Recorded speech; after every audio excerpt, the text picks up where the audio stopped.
Wailun, celaka. Wailun, nama neraka. Likulli humazatil lumazah. Celakalah orang yang suka mengejek-ejek. Kenapa tiba-tiba ayat ini yang Ustadz pilih? Saya udah diejek orang beberapa hari ini. Wa ya'ti qad syatama hadza. Cuman sayang, kadang juga sering celah orang lain. Wa qadhafa hadza, kadang menuduh orang lain. Wa akala mala hadza, mengambil hak orang lain tanpa dibenarkan. Wa daraba hadza, ada yang senang berselisih bahkan sampai secara fisikal. Awas hati-hati. Puncaknya wasafaka dama hadza, ada yang menumpahkan darah saudaranya, bahkan menyebut nama Allah di dalamnya. Tembak orang, bom orang, Allahu Akbar tanpa kaidah yang dibenarkan, itu keliru fatal. Celaan-celaan orang, karena celaan orang itu hanya ucapan kok, sama dengan pujian.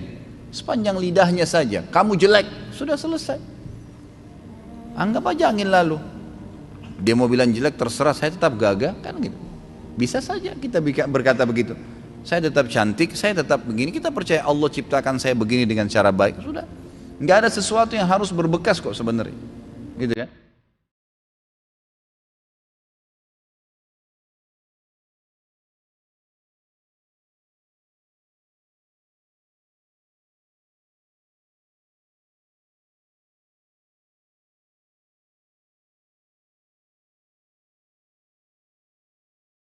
Kalau mau jujur bikin kesal aja lah aku tengok itu bang.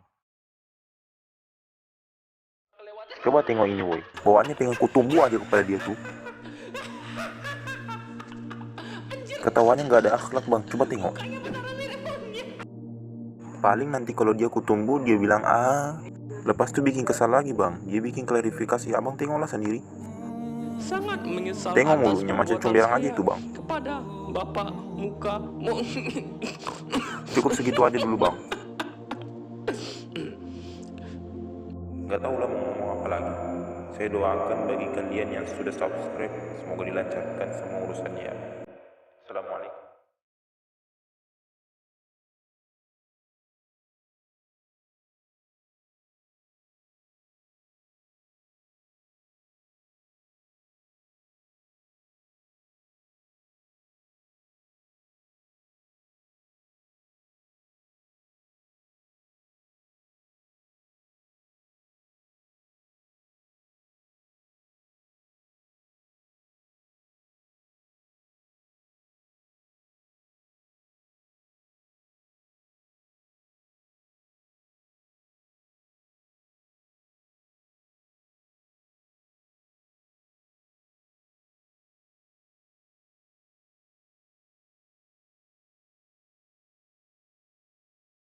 Wailun, celaka. Wailun, nama neraka. Likulli humazatil lumazah. Celakalah orang yang suka mengejek-ejek. Kenapa tiba-tiba ayat ini yang Ustadz pilih? Saya udah diejek orang beberapa hari ini. Itulah ayat yang saya pilih. Daripada saya mencaci maki di internet, bagus saya bawa ke pengajian. Wailul likulli humazatil lumazah. Celaka orang yang suka mengejek. Celaka neraka wail bagi mereka yang suka. Likulli, semuanya, tak ada terkecuali. Humazah, lumazah. Apa beda humazah dengan lumazah? Humazah mengejek dengan mulut. Lumazah mengejek dengan perbuatan. Begitu dalam kitab tafsir. Humazah bil lisan, lumazah bil fi'li, dengan perbuatan. Jadi kalau ada orang ngejek pakai WhatsApp, humazah apa lumazah? Instagram, Twitter, BBM dipakai lumazah. Hebatnya Al-Quran, dibedakannya antara lisan dengan perbuatan anggota badan. Wailul likulli humazatil lumazah. Celaka dan nerakalah bagi orang yang mengolok mengejek orang lain dengan lisan lidah maupun dengan tangan anggota badan. Ada orang mulutnya diam, tapi perbuatannya luar biasa. Ada orang tak buat apa-apa, tapi lidahnya luar biasa. Ada orang mulutnya diam, tangannya tak berbuat, no action. Hatinya saja, yang hati dimaafkan Allah selama tidak diperturutkan. La yukallifullahu nafsan illa. Kenapa orang mengejek? Karena tidak klarifikasi. Kenapa orang mengejek? Karena tidak tabayyun.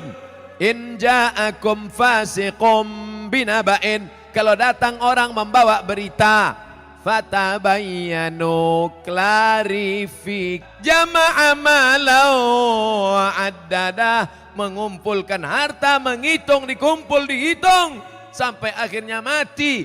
Mana yang dibawa mati? Bisa mobil bawa mati? Siapa bilang mobil tak bisa bawa mati? Bapak yang punya mobil 2, mau dibawa 1 mati bisa. Bawa mobil carry itu ke Masjid Darul Haq, buat di situ ambulan membawa jenazah gratis. Siapa yang mau naik mobil itu syaratnya 1, mati. Kira-kira bisa tak mobil itu dibawa mati? Bisa. Meninggal bapak, pahalanya mengalir. Ini dipajang mobil sampai 2-3, tinggal rumah. Bisa rumah dibawa mati? Apa yang bisa dibawa mati? Rumah dibangun besar, tinggal. Tapi kau bangun rumah biasa, yang satu kau buat rumah wakaf untuk tahfiz Al-Quran. Yang saya sampaikan ini nampaknya simple, sederhana. Tapi kalau tidak dijaga, maka yang sudah dilakukan jamaah Darul Haq baik, bagus. Tetap kita jaga ke depan supaya kita tak masuk dalam neraka wail, tak masuk yang dikecam Allah. Jama'a malau wa'addadah. Terus ayat apa lagi? Yahsabu anna malahu akhladah. Yahsabu, dia menyangka, malahu, hartanya itu, akhladah, membuat dia kekal abadi. Rumahku yang besar membuat aku kekal abadi. Mobilku yang mewah membuat aku kekal abadi. Cincin permataku membuat aku kekal abadi. Maka digalilah kuburan batu di Mesir. Ditemukan jenazah perempuan di dalam. Nama perempuan itu Nefertiti. Siapa namanya? Nefertiti, bukan jembatan. Nefertiti, perempuan tercantik, permata-permata, tinggal kering kerontang, semuanya tinggal tak bermakna. Yahsabu anna malahu akhladah, dia menyangka dengan hartanya dia kekal abadi. Tidak saudaraku, tapi dengan harta orang bisa abadi. Mana contohnya? Masjid depan Istana Maimun, Masjid Kesultanan Melayu Delhi. Dengan harta orang bisa abadi. Dengan cara apa? Membangun masjid. Alhamdulillah, Masjid Darul Haq. Siapa yang mewakafkan tanah dulu? Siapa yang mewakafkan atap dulu? Siapa yang mewakafkan? Ini wakaf-wakaf orang meninggal. Saya tak tahu entah siapa yang mewakafkannya. Tanpa saya sebutkan namanya. Untuk almarhum Fulan bin Fulan Alfa. Tak perlu. Sampai pahala kita malam ini pengajian dari jam 9 sampai jam 10, dari jam 10 sampai entah jam berapa nanti tanya jawab, mengalirlah pahala, teranglah kuburnya, lapanglah makamnya, dijauhkan Allah kuburnya dari lubang neraka, dijadikan Allah kuburnya salah satu dari taman-taman surga. Yang sudah membangun masjid, alhamdulillah. Yang belum membangun, na'uzu. Yang sudah ku kasih tahu tak juga mau mendengar, mati ajalah. Saudaraku yang dimuliakan Allah. Kalau begitu orang Islam ini perlu kaya apa miskin? Kaya. Man bana masjidan, siapa yang bangun masjid, banallah mislahu baitan fil jannah. Yang bangun masjid, dibangunkan satu istana dalam surga. Kalau mau kekal abadi, bangun masjid. Kalau mau kekal abadi, bangun masjid. Sayang sama emak, buat masjid nama emak. Sayang sama suami, jangan buat nama suami. Nanti meninggal dia, mau kawin sekali lagi.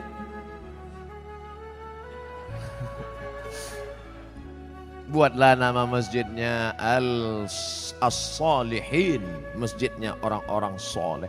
Kau mau sholat kemana? Aku mau sholat ke masjid. Masjid apa namanya? Baitus Soman. Soman itu Allah, bukan saya. Saya ini Abdus Soman, hamba Allah. Ada orang bukan hamba Allah, Abdus Syaiton. Hamba setan. Panggilan set. Saudara yang dimuliakan Allah Subhanahu wa taala. Yahsabu anna malahu akhlada. Disangkanya dengan hartanya itu dia bisa kekal abadi. Tapi jangan gara-gara ini besok orang jamaah Masjid Darul Haq tak ada yang masuk kerja. Gara-gara apa? Kok tak kerja? Alah, tak ada gunanya. Kita pun akan mati juga nih semua. Jangan. Yang punya kebun tetap bekerja. Dulu orang Tembung nih lebar-lebar kebun tebunya kan. Sekarang masih ada lagi? Tak ada lagi. Udah berubah jadi rumah ruko semua. Yang punya kebun silakan sejauh mata memandang. Yang bisnis, dagang, toko, ruko silakan. Tapi jangan masuk dalam jama'a mala wa'addada. Jangan masuk dalam yahsabu annama lahu akhlada. Tapi dalam golongan apa? Yang membuatkan rumah kos gratis untuk anak-anak yang merantau dari daerah Sumatera Utara. Kaya tapi duit tak ada. Buatkan rumah kos gratis. Oh, berdatanganlah orang. Kami mau gratis Pak. Syarat dan ketentuan berlaku. Apa syaratnya? IP 3,9 dan 4 saja. IP saya 4, mesti cantik. Gatal. Saudara yang dimuliakan Allah Subhanahu wa taala. Banyak anak-anak kita di kampung cerdas. IQ-nya tinggi, tapi karena tak ada duit tak bisa sekolah. Berapa sekarang kos di Medan? Yang paling murah kos di Medan berapa? Gope 500.000, itu pun triplek dindingnya. Nyamuknya tak banyak, 1 ekor, kawannya banyak. Tapi begitu kita sediakan gratis, Masya Allah. Saya kuliah di Al-Azhar dari tahun 1998, pulang 2002, berapa tahun itu? 4 tahun, 98 pulang 2002, kuliah gratis, asrama gratis, makan gratis, tiket gratis, disediakan pula lagi setiap bulan beasiswa.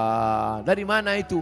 Wakaf orang Mesir. Kalau orang Saudi Arabia berwakaf maklum, orang Saudi Arabia kaya-kaya, digali tanah mau mencari air, keluar gas. Digali tanah mau mencari air, keluar minyak. Tapi Mesir biasa saja. Semangat mereka berinfak, berwakaf, bersedekah luar biasa dari kesederhanaan.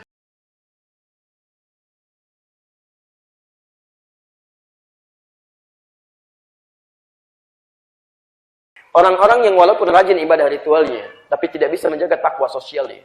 Bisa rajin sholat, rajin puasa, rajin ibadah, tapi rajin juga mencela, rajin juga menuduh, rajin berselisih, rajin macam-macam. Itu disebutkan oleh Nabi. Kalau Nabi menyebutkan dengan kalimat umum, artinya akan terjadi di setiap masa dengan tokoh yang beda-beda. Itu ada di antaranya di hadis riwayat Muslim nomor hadis 2815 dari Abu Hurairah. Saya bacakan hadis dia. Atadrunal muflis, tahukah kalian orang yang pailit itu, bangkrut? Qulna ya Rasulullah, al-muflis fina ma la dirham lahu wa la mata'. Kami katakan ya Rasulullah, orang pailit itu orang yang sudah enggak punya uang sepeser pun, enggak ada aset sedikit pun. Logis ya? Sekarang perhatikan. Al-muflis min ummati, orang pailit dari umatku itu. Ingat, Nabi tidak menyebut umatnya Musa atau Aisyah, tapi umatku. Ada orang yang mengaku umatnya Nabi Muhammad, tapi disebut pailit oleh Nabi di akhirat nanti. Ya'ti yaumal qiyamati bi sholatin. Datang di hari kiamat dengan pahala salat yang cukup banyak. An-in itu diantara maknanya banyak. Banyak. Wasyamin, puasanya rajin. Wa zakatin, zakatnya jangan tertunda. Wa ya'ti qad syatama hadza. Cuman sayang, kadang juga sering celah orang lain. Wa qadhafa hadza, kadang menuduh orang lain. Wa akala mala hadza, mengambil hak orang lain tanpa dibenarkan. Wa dharaba hadza, ada yang senang berselisih, bahkan sampai secara fisikal. Awas hati-hati. Puncaknya wasafaka dama hadza, ada yang menumpahkan darah saudaranya, bahkan menyebut nama Allah di dalamnya. Tembak orang, bom orang, Allahu Akbar, tanpa kaidah yang dibenarkan. Itu keliru fatal. Bagaimana hukumnya? Kalau ada orang sholat, bersamaan dengan itu orang maksiat. Lihat. Tu'khadhu hadha min hasanati wa hadha min hasanati. Kalau ada orang sholat, kemudian dia mencela orang lain, maka pahala sholat dia seketika dipindahkan kepada orang yang dicelanya. Jadi kalau antum bermasalah dengan orang, kemudian antum maafkan dia belum minta maaf pada anda, dia terus mencela anda, seketika pahala-pahala dia diberikan kepada anda. Itu seketika transfer otomatis. Masya Allah, nggak minta dikasih. Pahalanya banyak, pindah. Anda taklim sekarang nih, keluar dari sini misalnya, ada yang mencela orang yang nggak taklim. Masya Allah, itu siapa sih orang itu? Itu Pak, tetangga di sini, tahu nggak Pak ya? Selama di sini, nggak pernah mau ke masjid Pak ya, apalagi taklim. Mudah-mudahan aja Pak, barangkali belum dapat hidayah Pak ya. Iya ya, kok terus dibicarakan. Itu begitu Anda dengan niat buruk membicarakan orang itu, pahala taklimnya pindah kepada orang itu. Seketika, padahal dia nggak ikut taklim. Datang orang lagi datang, kenapa sih? Itu tuh orang itu, oh iya ya, nggak nyangka ya, nyangka tuh. Masya Allah, gabung lagi di situ, pindah 3 orang. Orang itu cuma nerima aja, padahal nggak ikutan. Yang satu tiba-tiba mengatakan, Alhamdulillah Ustaz, saya enggak. Oh, bagus, enggak seperti mereka itu tuh. Oh, Masya Allah, kena juga. Jadi ada banyak hal yang kadang nggak sadar gitu kan, kadang nggak sadar. Ya, atau jangan-jangan Anda sering rajin ikut talim, tapi sering mencela juga. Hati-hati itu, nggak boleh gitu kan. Ada ibadah, sholat, puasa macam-macam, tapi menuduh orang juga itu bahaya. Ada perempuan disebutkan oleh Nabi masuk neraka dia, padahal rajin puasa, rajin sholat. Hanya persoalan sering mencela dan menggibahkan tetangganya. Kata Nabi, iya finnar, dia di neraka. Orang kaget kok bisa? Karena habis pahalanya. Lihat, wa hadza min hasanati wa hadza min hasanati. Demikian seterusnya. Fa in faniyat hasanatuhu ma lam yuqda alaihi.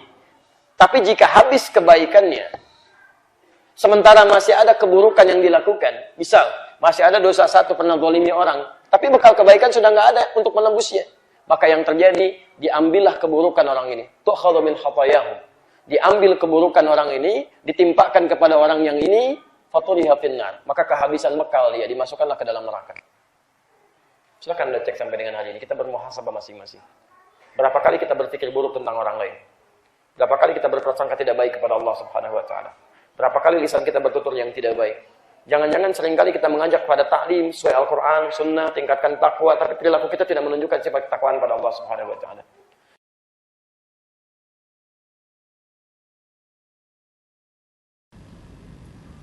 Ustaz, Anda mau tanya, tadi Ustaz menyebutkan bahwa sesama muslim tidak boleh mencela, merampas harta orang muslim. Tapi Anda mempunyai kerabat yang suka sekali membuka aib dan menyebarkan aib keluarga Anda kepada orang-orang. Bagaimana sikap yang harus kami lakukan? Kami bisa memaafkan, tapi celaan-celaan mereka sungguh tidak bisa dilupakan. Kami menghindari bertemu mereka, karena kalau bertemu pun mereka hanya menzalimi kami. Apakah sikap yang kami lakukan salah?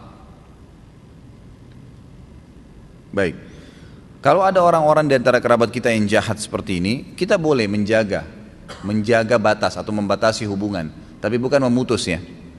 Dan kita membenci sekali lagi perilaku itu saja. Jangan dinilai semuanya buruk orang itu. Kenapa sih ada kebaikannya? Tapi kami lupa, berat Ustaz melupakan celaan-celaannya. Ya itulah waswas syaitan. Disitulah peran iman kita, gitu kan? Seorang mukmin itu tidak akan dia biarkan hatinya rusak dengan celaan-celaan orang. Karena celaan orang itu hanya ucapan kok. Sama dengan pujian. Sepanjang lidahnya saja, kamu jelek, sudah selesai. Anggap aja angin lalu. Dia mau bilang jelek, terserah, saya tetap gagah, kan gitu.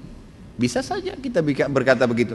Saya tetap cantik, saya tetap begini. Kita percaya Allah ciptakan saya begini dengan cara baik, sudah. Nggak ada sesuatu yang harus berbekas kok sebenarnya, gitu kan? Lain kalau pisau diiriskan ke badan, jasad kita rusak mungkin. Tetapi kalau seandainya hanya kata-kata saja, tidak ada sesuatu yang perlu diperdulikan. Allah Subhanahu wa Ta'ala sudah mengatakan kepada kita agar atau mengajarkan bagaimana menghadapi orang seperti ini. A'udzubillahi minasyaitonirrajim. Wa idza khatabahumul jahiluna qalu salama. Orang-orang beriman itu hamba-hamba Allah yang disayangi oleh Allah, ibadur rahman namanya, gitu kan? Mereka yang kalau melewati orang-orang jahil, kata ulama tafsir, jahil adalah suka mencaci maki, suka mencela, suka menilai buruk penampilan seseorang, gitu kan? Maka mereka berkata salama, artinya, oh udah ngomong terserah kamu deh. Gak usah peduli. Biarin aja. Tetap aktivitas kita sehari-hari. Kita biarin Raqib dan Atid mencatat kebaikan-kebaikan saja. Dia mau cerita terserah dia, hubungan dia dengan urusan dengan Allah Subhanahu wa taala. Dan kita juga harus tahu ya, tadi saya sudah jelaskan ada qadar ya, ada qada dan qadar. Subhanallah, kejahatan itu juga Allah ciptakan sebagai qada. Allah ciptakan kebaikan dan keburukan, gitu kan? Dan perlu kita ketahui juga punya qadar. Subhanallah, kejahatan juga punya qadar loh. Kalau dia meninggal, selesai kejahatannya. Atau kata ulama minimal per hari itu ada berhenti kejahatannya. Misal dia jahat dari pagi nih, pasti ada saatnya dia letih, dia jenuh, dia berhenti ke kamar mandi, dia berhenti makan, dia tidur, berhenti kejahatannya. Ada kadarnya itu. Kadang-kadang Allah SWT malah menghukum dia kalau dia sudah berlebihan. Mungkin dia meninggal tiba-tiba, mungkin dia jatuh, mungkin dia ini, mungkin dia itu. Banyak hal. Jadi nggak usah terlalu khawatir. Kita punya Tuhan Allah SWT dan semua sudah sesuai dengan kadarnya. Ada saatnya dia akan berhenti. Dan pada saat sekarang Anda akan mendapatkan pahala sabar. Ingat ya, pahala amal yang besar sekali adalah sabar. Kata Allah SWT, "Wa ma yulaqqaha illa alladziina sabaru wa ma yulaqqaha illa dzu hadzin 'adzim." Surga itu tidak akan didapatkan kecuali bagi orang-orang yang sabar. Dan surga tidak akan didapatkan kecuali orang yang memiliki nasib yang baik. Allah mempertemukan antara nasib yang baik dan masuk surga dengan mudah adalah orang yang sabar. Dan sabar kapan dibutuhkan? Kalau cobaan sedang datang, ya kan? Disitulah cobaan, disitu dibutuhkan, itu kita akan panen pahala sabar. Lagi ada masalah, kita hadapin dengan tenang, ya kita bersyukur kepada Allah Subhanahu Wa Taala, ikhtiar, mencari jalan keluar seperti itu.